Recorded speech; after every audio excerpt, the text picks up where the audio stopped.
శ్రీ పద్మావతి శ్రీనివాసుల పరిణయ మహోత్సవాలు ఆదివారం తిరుమలలో ఘనంగా ముగిసింది.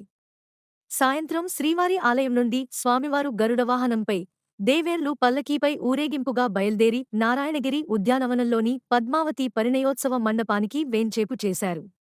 ముందు 2 రోజుల మాదిరే ఎదుర్కోలు, పూల చెండ్లాట, నూతన వస్త్ర సమర్పణ తదితర కళ్యాణ వేడుకలు ఘనంగా ముగిసిన తరువాత కొలువు జరిగింది. వెంటనే ఋగ్వేదం, యజుర్వేదం, సామవేదం, అథర్వణ వేదాలను పారాయణం చేశారు. కళాకారులు మంగళకరంగా సంగీత, మేళ, తాళ వాయిద్యాలను ప్రదర్శించారు. ఇందులో భైరవి, నళినకాంతి, శంకరాభరణం, హిందూస్థానీ, ఖరహరప్రియ, నీలాంబరి రాగాలను సుమధురంగా పలికించారు. తర్వాత బెంగళూరుకు చెందిన శ్రీ రఘురామకృష్ణ బృందం వెంకటాచల నిలయం, అన్నమాచార్య సంకీర్తనలు, దాసపదాలైన భాగ్యద లక్ష్మీ బారమ్మ, దాసన మాడికోయన్న స్వామి వంటి కీర్తనలు భక్తులను మంత్రముగ్ధులను చేశాయి.